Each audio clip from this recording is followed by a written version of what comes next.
다음 소식입니다. 오늘 정치권에서 상설특검 이야기가 나왔습니다. 별도의 특검법 없이도 특검을 가동할 수 있는 상설특검법은 지난 2014년 여야 합의로 만들어졌습니다. 기본 60일에 대통령의 승인이 있으면 수사를 30일 더 연장할 수 있고 검사 5명, 파견 공무원 30명 이내로 수사팀을 구성할 수 있습니다. 다만 수사 기관과 인력이 제한적이어서 지금까지 세월호 상설특검 한 차례 빼고는 활용된 적이 없습니다. 그런데 민주당이 기존의 특검법과 별도로 김건희 여사 의혹에 대한 상설특검을 추진하기로 했습니다. 이건 새로 만든 법이 아니라 기존 법률을 따르는 거라서 대통령 거부권 대상이 아니라는 게 민주당의 생각입니다. 자세한 내용은 한소희 기자가 전하겠습니다. 민주당이 김건희 여사 의혹에 대한 상설특검 수사 요구안을 국회에 제출했습니다. 앞서 폐기된 김 여사 특검법안에 담겼던 8가지 의혹 중 삼부토건 주가 조작 의혹과 세간마약 수사 외압 의혹을 대통령이 거부권을 행사할 수 없는 상설특검으로 수사하겠다는 겁니다.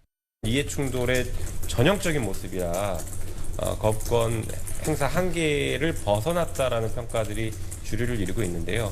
그럼에도 불구하고 계속 거부권 행사하고 있기 때문에 재추진하는 김 여사 특검법엔 나머지 도이치모터스 주가 조작 의혹과 명품 가방 수수 의혹, 22대 총선 개입 의혹 등을 담겠다는 전략입니다. 상설특검 추천을 여당이 할 수 없도록 국회 규칙 개정안을 발의한 게 핵심 쟁점입니다.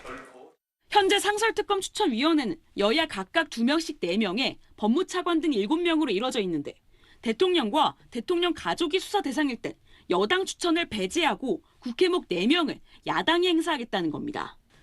민주당이 운영위와 법사위 모두 위원장을 맡고 있어 상설특검안과 국회규칙 개정안은 여당 반대에도 무난하게 국회 문턱을 넘을 전망입니다. 국민의힘은 야당이 특검 수사권을 장악하겠다는 거라며 헌법 소원을 비롯한 대응책을 고심하고 있습니다.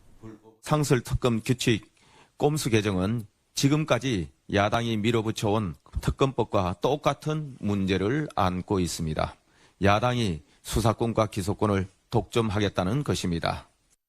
대통령실 고위 관계자도 민주당이 주도해 여야 합의로 만든 규칙을 갑자기 바꾸겠다는 건 정치적 속셈을 드러낸 거라며 당대표 방탄을 위한 꼼수라고 비판했습니다.